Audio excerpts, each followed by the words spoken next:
can you name 1 or 2 or 3 achievements that you Caribbeans are proud of? Like in total, or like in the American Can context? you just name one? Can you just name one achievement the Caribbeans are proud of? Just one achievement. I can't speak for all Caribbean people, but like in terms of America, one achievement that I am proud of is Shirley Chisholm, the first Black woman elected into Congress. Is she Caribbean? Yeah. Oh, okay. So the one achievement is a Caribbean leaving the Caribbean to come to our country and become a politician. Well, I mean, he's alluding to the diaspora adding contributions to our society, but can't actually speak to a single concrete thing that they've done. He can't list a single example of, yeah, you know what? Africans did this for the Black community. But Alex, allow him to complete his again. He can't list a single thing the diaspora has done for Black Americans, but we know so many things Black Americans have done for the diaspora. Damn, we created pan-Africanism, right? I could just stop right there. But we also let you guys come to our HBCUs. We paved the way for immigrations during the Civil Rights Movement, right? We even had freedom fighters leave from America to go help you guys out in Africa. Sally Struthers had us donating to save the children. MJ had everybody singing "We Are the World," sending y'all Red Cross rice. So, I mean, so many ways we've reached out to the diaspora, and it's been totally one-sided. And the proof is in the pudding. We got a member of the diaspora up here named Alex, and he can't list a single thing that his culture has achieved other than coming to America and becoming a politician. And secondly, he can't list a single thing the diaspora has done for foundational Black Americans. What up, Mike? What's up? How y'all doing? We're doing good, doing good. Good, brother. Welcome to the show. So Mike, there's the real accent. I'm joking. Yeah. I love to start hearing like what is Black culture, and then give your critiques or your approval of what we've said so far. Yeah, for sure. So I've only been watching for like the last 30-40 minutes. As far as what is Black culture is synonymous with American culture. Globally, when you go around the world and when they talk about American culture, you're talking about a culture that was founded and fostered by foundational Black Americans. Actually, more specifically, when you go around the globe, white Americans are looked at as the bottom class of European society. And when they are praising Americans, they are specifically praising and giving kudos to Black Americans. So I don't understand why people try to act like we have a culture of degeneracy or we have no culture when we're literally celebrated globally. And if you guys are really Pan-African, then why are we hyper focusing on Black American culture? Shouldn't we also be having a discussion about culture across the diaspora or a lack thereof? So, it's just really interesting. I don't know if we have any like specific Pan-African on the panel. The title of the stream is FBA versus Pan-African. So where's the Pan-African? That's your purposes. Huh? Well, I mean, all right. So I'll give you like a fair answer to it. I think that Trey kind of like leans like he's definitely FBA. I think that in general, we're all kind of like people that are to be swayed. Like we have opinions that might line somewhat Pan-African, somewhat FBA. And like we're having discourse in general, like i.e. like the title's unpacked, to kind of find out exactly where we end up landing at. But because of some of our opinions do land Pan-African, like that's i.e. like FBA versus Pan-African, because we do have a stark FBA person on the panel, in which we tend to kind of like go back and forth with agreeing and disagreeing with.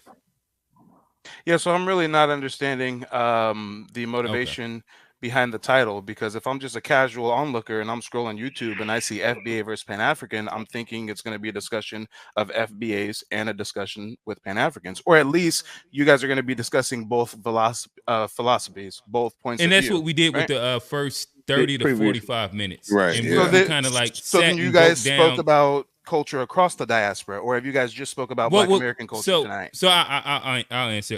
So what we did was we began the conversation on defining what is Black culture, and does that include the diaspora?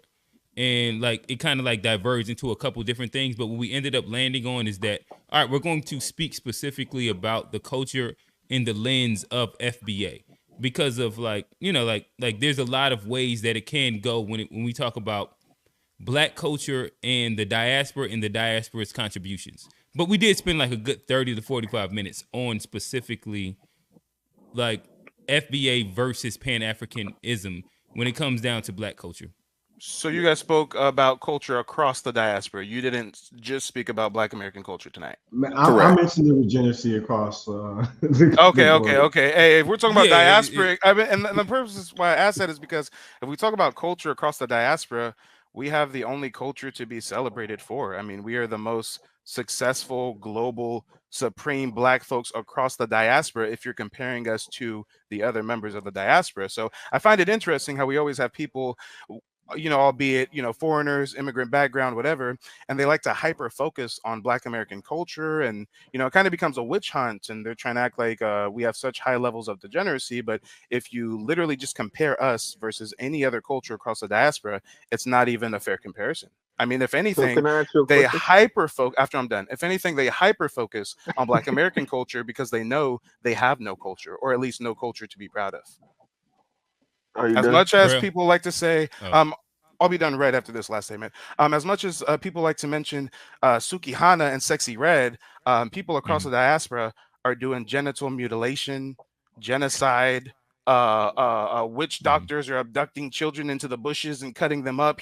There's slavery in Africa modern day. They just call it human trafficking. So if we talk about culture across the diaspora, we should be giving unsolicited advice to other members of the diaspora, not FBA so much. FBAs are pretty well off compared to our brothers and sisters, as they say. But I yield. Gotcha. And I guess I'm gonna throw the rail, but I think maybe you have a misinterpretation of the title. I think that from the lens of what Black culture is in America is how we're like framing the FBA versus Pan-African, in which like the inclusion or exclusion of I don't know what like what the proper term is of like Black Americans and people that are not Black, like weren't like foundation like people that were born of slavery. But Rail, what you got? Oh no! I think he kind of as he went through the last end, it sounded like initially he was talking about financially, but then when he went into it, he kind of went more into, I guess, a more moral compass. I'm assuming that's what he was going into. So if he's going to go, assuming you can just ask me. Well, I mean, you said what you said, so I didn't necessarily assume. I was going off of what you said. You started to mention things that weren't necessarily financial, so then I was like, okay, well then I'll just listen more. But originally it sounded like usually what I think is that people talk about, oh, we're doing so much better. It's like financial based, like, oh, we have like athletes and things, people that make real good money, and that's what I thought you were going into. So I was going to ask you, was it just financial based? Was that where you were drawing your every conclusion? aspect of culture? Culture is social institutions, achievements, inventions, music, dance, cuisine, all of the above. Avery Marker, we are number one. Name me 10 African inventors. Name me 10 African civil rights leaders. I'll wait.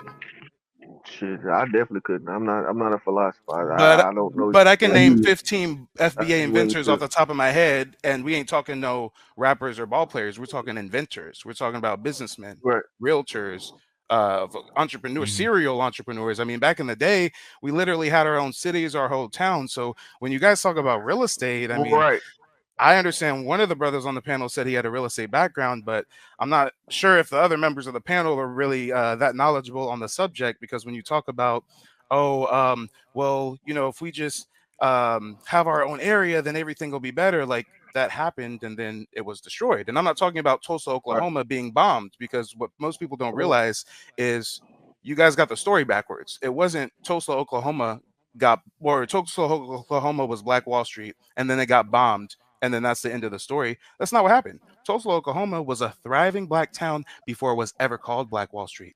Then it was bombed. Then they rebuilt it in only 4 months, and it became Black Wall Street. And then Black Wall Street was destroyed for a second time, this time through urban renewal. So if we're going to talk about real estate, and we're going to talk about living in a capitalist society, and we got goofy people on the panel laughing about reparations, talking about you're holding your breath and waiting for reparations. Reparations is victimhood. So the people who marched during the civil rights were victims, right?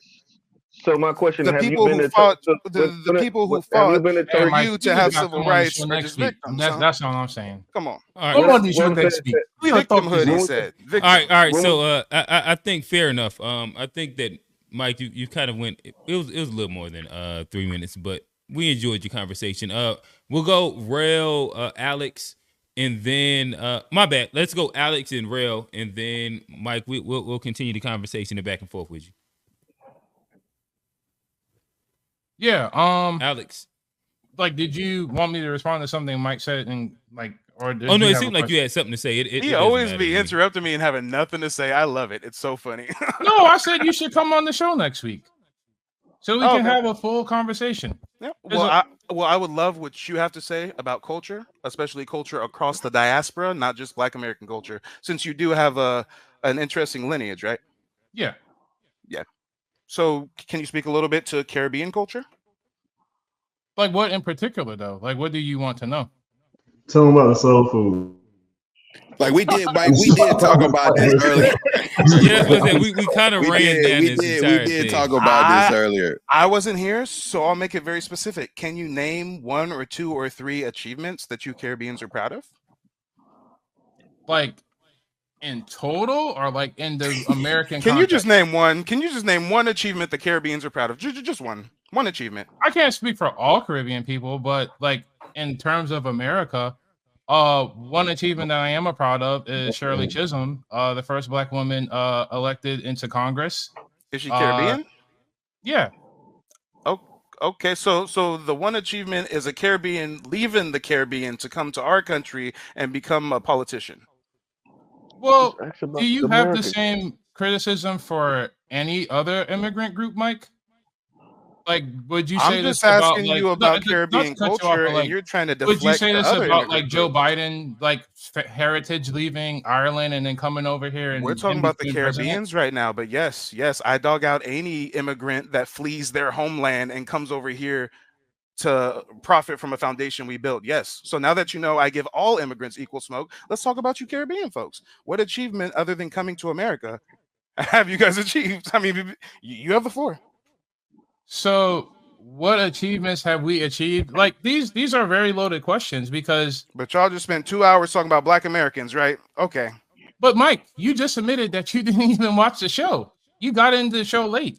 So you're kind of. And were you talking about Caribbean culture for most of the time, or Black Yes, American he culture roasted for my most of black the ass time? talking about yams and sweet potatoes. Hey, Like, everybody watching, I simply asked him what's one achievement that he can list from the Caribbeans, and the only thing he listed is a Caribbean Mike, coming to to America. be fair, you did and becoming actually a only politician. list one, and I'm trying to be good. I know, and that's the only one you chose to list. That's it. That's your answer. It's Do you very want me telling. to elaborate? Do you want me to go more? No, it's very telling. It proves our point when we speak about how immigrants don't get anything popping in their country, so they have to come to ours. I said, list an achievement. Alex, out of any Alex, achievement, would you like to be And they fair? came Would you to like America. to list more achievements? But like, I think that's why Caribbeans- like this conversation is kind of started in bad faith because it's almost to say that like Caribbean people did nothing or nothing of note because what we are having a very condensed conversation. I only said one thing. What about people in Haiti who literally fought for their own freedom? What about people like if we're talking about foundational Black America, like do you not acknowledge that a lot of the wealth that all was this explaining and you couldn't list another achievement, huh? Mike, do you have any intention to have a genuine conversation, or are you here to You're just grandstand deflecting and gaslighting Uh, when you could have simply listed. Like, I'm another just asking, achievement. like, do you want to have a genuine conversation? Because I want to have one with you, but like, I honestly just hear the don't grandstand care and to posture, like, converse I with a really can't person help who you with can't that. even list any. I just listed any more, but you Okay, like it's so, not good sir, enough for you. if the only achievement you're going to list is a Jamaican coming to America and becoming a politician, then that's your answer and we can move on. But the whole deflecting about, well, do you talk about Joe Biden like this? And how about the Haitians? Sir, just stop the cap. Just stop the cap. If you were Haitian, I'd be asking you about Haitian culture. So what are you asking me? I already asked the question and you gave an answer, so we can move on. Okay, if that's how you have genuine conversations, more power to Didn't you. y'all have a sprinter or something? What's his name? The sprinter? bobsleds or something, right? There you go. No, old buddy, he's like the fastest man. He won the Olympics. What's his name? Y'all know who I'm So talking like about. that's what I'm saying. Like does entertainment count? I didn't think that's what Mike was asking. Everything counts, Same boat. but peep Okay, game. so but the peep first, game. but like that's It what I'm took an saying. Like FBA any brother to achievement, list any some achievement you achievements will that the say. Hey, Caribbean did. one at a time. One at a Come time. One at a Like time. that's what I'm saying. Any achievement worth noting, you'll just say that. Oh, so you're famous for coming here and doing something. So you're gonna assume what I would have responded to if you I would don't have have to listed assume. a That's different what you did, achievement. Mike. Shit. Oh my god, That's this is literally what sad. you did. This is sad. All Because right, when I said Shirley Chisholm, okay, so she came here and did something here. But because then that's there would not be, like, necessarily a if Caribbean this achievement. conversation was extended, then you would be upset that, like, what? How Like, did the Caribbean benefit from Shirley Chisholm or whatever her name was? How did the Caribbean benefit from her not being a politician for them in their homeland, but coming to speak on behalf of United States citizens? so That don't make so sense. what you're saying is Shirley Chisholm came up Bob. here and disregarded her country and did something for FBAs and ADOS people? What I'm saying is whatever she So- did so, benefited the like, American if this people, not conversation was the extended Caribbean, and right? done in good faith, you would then ask the question, what have anybody in the diaspora ever done for anyone in the FBA and ADOS movement? And like, I And don't the really answer is think nothing. The diaspora has done nothing for FBAs or nothing. ADOS. Yes, nothing. So Pan-Africanism was invented by Black She did Americans. nothing. It has been Malcolm totally X did one-sided. nothing. Continental Africans don't practice Hey, fellas, Pan-Africanism. so I So, guess yes. right now it's probably like That's a why good you need to moment come to on the kind show. of give Like, y'all. it's like Hold on, I'm Alex. busy running Alex, my own Mike, show. real I don't quick. have time to just come on the show like that. But thank you for the invite. Alex, Mike, really quickly. I guess right now it's probably like a good like pivot spot to allow y'all both to give like a minute apiece. It sounds like he was asking because y'all was just gonna keep talking over each other. Alex, he asked, are there things that you would list that people of the diaspora have done for FBA? I'll put a minute on the clock and I'll allow you to list, and then Mike, I'll give you a minute to respond to that. Yeah, thanks. Go ahead, Alex. There's not really a list to talk about. Like, I'm not trying to have a conversation in that way where like I'm tallying up things that people who came from certain islands and certain states did. Like, I don't think we do that for any other context, so I'm not gonna indulge into that. What I'm ultimately saying is the grand point I'm making is You're not gonna indulge. You got allow him to get it off, Mike. Go ahead. He just said he's not gonna indulge, so he's not gonna answer your question, right? I think I'm just. I don't think Mike is really here his to pure have minute. a genuine conversation, and I think that's somewhat disappointing. I'm just not for this planning. The host just said, "Can you list anything the diaspora has done for FBAs?" And you didn't start listing nothing. Can I help? All right. So, hold on. I just want to give Alex his full minute. You got 35 seconds left. Keep going. But ultimately, what I'm ultimately saying is, I think the history that we're trying to get into the nuance of is a lot more complex than me rattling off all the people that ever did anything. Like, my general point is, I appreciate and I respect FBA people and ADOS people wanting to delineate. I think it's important. I think it makes sense. But my ultimate point is, at the end of the day, like, there are a lot of people that are part of this fabric and the tapestry that is America that have, in great part, have contributed a lot of good things. If that's not your opinion, Mike, that's fine. I'm not here to convince you. Hey, more power to you. But like, that's essentially it. Hopefully, you come on the show next week and we can have a longer conversation. Yeah, I mean, I don't have much of a response. I mean, he's alluding to the diaspora adding contributions to our society, but can't actually speak to a single concrete thing that they've done. He can't list a single example of, yeah, you know what? Africans did this for the Black community. But Alex, allow him to complete his Again, minute. he can't list a single thing the diaspora has done for Black Americans, but we know so many things Black Americans have done for the diaspora. Damn, we created pan-Africanism, right? I could just stop right there. But we also let you guys come to our HBCUs. We paved the way for immigrations during the civil rights movement, right? We even had freedom fighters leave from America to go help you guys out in Africa. Sally Struthers had us donating to save the children. MJ had everybody singing "We Are the World," sending y'all Red Cross rice. So, I mean, so many ways we've reached out to the diaspora, and it's been totally one-sided. And the proof is in the pudding. We got a member of the diaspora up here named Alex, and he can't list a single thing that his culture has achieved other than coming to America and becoming a politician. And secondly, he can't list a single thing the diaspora has done for foundational Black Americans. And that says all we need to say.